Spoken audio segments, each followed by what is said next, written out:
തെരുവുനായയുടെ ആക്രമണം. പാലക്കാടാണ് സംഭവം. പാലക്കാട്ടെ തൃത്താലയിലാണ് തെരുവുനായയുടെ ആക്രമണം ഉണ്ടായിരിക്കുന്നത്. 4 കുട്ടികൾ ഉൾപ്പെടെ 8 പേർക്ക് പാലക്കാട് തൃത്താലയിലുണ്ടായ തെരുവുനായ ആക്രമണത്തിൽ കടിയേറ്റിരിക്കുന്നു. കുട്ടികളിൽ 2 പേരുടെ പരിക്ക് ഗുരുതരമാണ്. 8 പേർക്കാണ് ആകെ കടിയേറ്റത്. അതിൽ 2 കുട്ടികളുണ്ട്. ആ കുട്ടികളുടെ പരിക്ക് ഗുരുതരമാണ്. പരിക്കേറ്റ ഈ 2 കുട്ടികളെ തൃശൂർ മെഡിക്കൽ കോളേജ് ആശുപത്രിയിൽ പ്രവേശിപ്പിച്ചിരിക്കുകയാണ്. പാലക്കാട് തൃത്താലയിലാണ് തെരുവുനായ വന്ന് 4 കുട്ടികൾ ഉൾപ്പെടെ 8 പേരെ കടിച്ചത്. അതിൽ 2 കുട്ടികളുടെ പരിക്ക് ഗുരുതരമാണ്. മൊത്തം കടിയേറ്റവരിൽ കൂടുതലും കുട്ടികൾ തന്നെയാണ്. തൃശൂർ മെഡിക്കൽ കോളേജ് ആശുപത്രിയിലാണ് ഇവരെ പ്രവേശിപ്പിച്ചിരിക്കുന്നത്. വീട്ടുമുറ്റത്ത് ഈ കുട്ടികൾ കളിച്ചുകൊണ്ടിരിക്കുകയായിരുന്നു.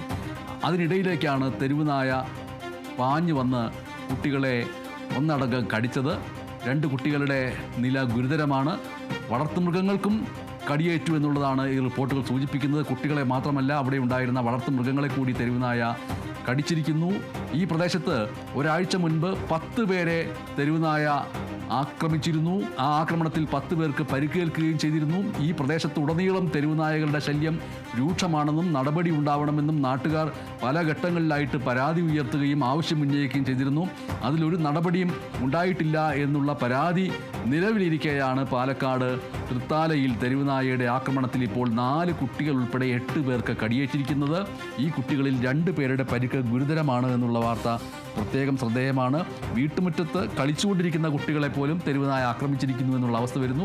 തെരുവിലൂടെ സ്കൂളിലേക്ക് പോകുമ്പോഴൊക്കെയുള്ള ആക്രമണങ്ങളുടെ വാർത്തകൾ നമ്മൾ മുൻപ് കണ്ടിട്ടും കേട്ടിട്ടുമുണ്ട്. ഇത് വീട്ടുമുറ്റത്ത് കളിച്ചുകൊണ്ടിരിക്കുന്ന കുട്ടികളുടെ നേരെ തെരുവുനായ പാഞ്ഞു വന്ന് കടിക്കുക, അതിൽ 2 കുഞ്ഞുങ്ങളുടെ അവസ്ഥ ഗുരുതരമാവുക എന്നുള്ളത് പ്രത്യേകം ഗൗരവത്തോടു കൂടി കാണേണ്ട വാർത്തയാണ്.